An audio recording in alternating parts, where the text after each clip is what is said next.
lalo na to all our students na talagang nagbigay ng oras para makapanood ng isang pelikula tulad ng Uninvited. Maraming salamat sa inyo. Sana makita nyo, ito na yung bagong approach ngayon ng pelikula and something different.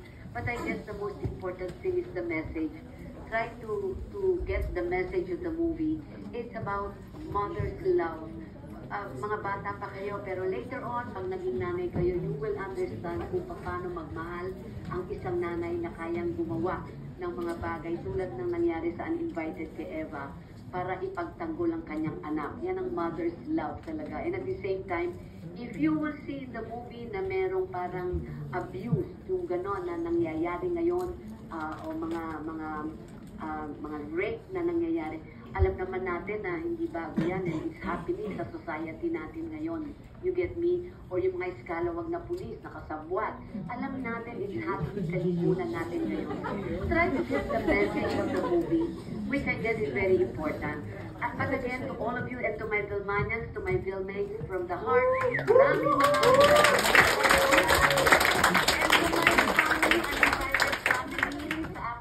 colleagues and at the same time sa staff and direct sa Project 8 family, sa mga artista po, mga nakasama dyan, sa inyong lahat, I miss you and maraming salamat sa oportunidad na nakatrabaho kayo sa Uninvited because I'm really very proud of our movie Uninvited and looking forward to be working with you again.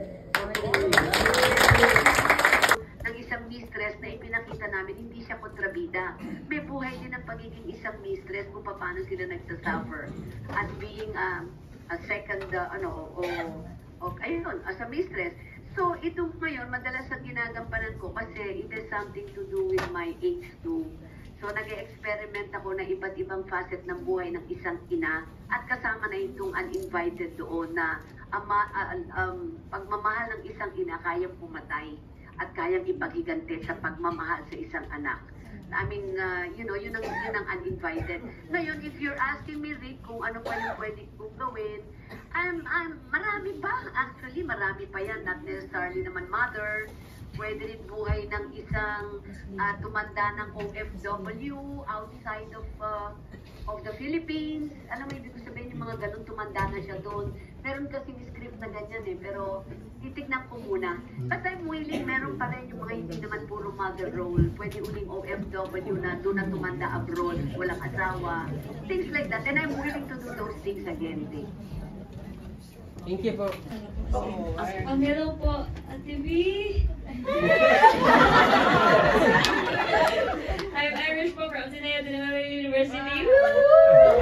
Estudyante po ako ni Direk Dan. I wanted to ask po, ano po yung challenging obstacle na na-encounter niyo po sa set or sa mismong role niyo po playing as someone who is uninvited? What's your name? I'm sorry, what's her name again? Irish po. Irish. Hi, Irish. Actually, hindi naman... can you hear me? Yes po, loud and clear. Okay. Obstacle. Hindi naman obstacle talaga kung iisipin natin. I guess the word is more of challenge. Very challenging yung role na ginampanan ko as Lilia and Eva. At yun naman ang mga napag-usapan namin nila Direk Dan. Ang challenge ko dyan is for my age now, talagang naghahanap ako ng ibang character, ibang klaseng role. And I really took the risk of doing this kind of role.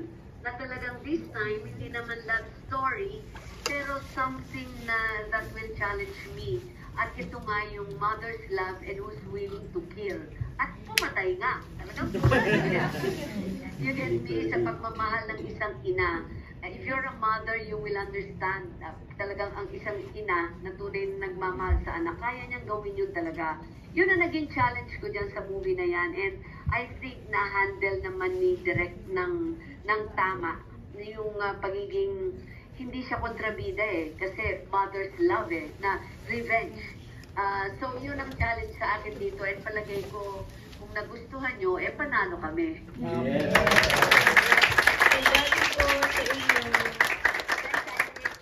Any more? Anyone?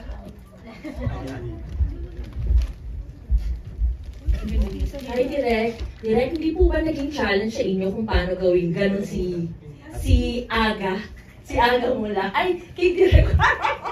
Yung kay Aga po. Kasi, I want to listen. Ate V, tinatanong ko si Direk kung paano, hindi ba challenging yung ginawa, yung si Aga na napaka, yung mukha, di ba? Parang baby face. Tapos yung role niya doon, talagang sobrang yung tipong mabubwisit ka. Yung ganung klase, malaking responsibilidad dyan ng direktor at nagawa niya yung kay Aga. Mayroon pa akong review na nababasa na sabi niya gano'n, yung nung napanood niya, parang gusto niyang pumasok sa sine at naman akong patay siya. Ganon na i-motivate ni Direk ang character ni Gilly at palagay ko'y nagampanan naman ng mabuti ni Aga. A charming face and a very lovable character like Aga Mulak na ipakita at na-motivate ni Direk na magmukhang talagang schizo, na talagang sira ulo. Yung inis ka, na maiinis ka, gusto mo rin patayin. Challenge yun kay Direk. Ate V, pinili mo po ba si Aga Mulak? At talaga nung nag-sit down naman kami, alam nila direct yun, na talagang at first, unang-unang tinanong ko sino yung Lily. At first, labas na kagad ang pangalan ni Aga Mulak. And natuwa ako because ang daming, ito na rin yung ikatlong pelikula ko with Aga Mulak and inaanak ko sa kasal, we're very close, we're one family. So talagang na-challenge din ako like for Aga Mulak, portraying a role like Gilly. Alam ko malaking challenge yun kay Agaton. Alam ni Direk yun, nag-uusap-usap kami sa bawat eksena nila. Pao, ayan, alam nila yan. Kung paano namin, nagtutulungan kami para sa isang eksena na mapaganda pa.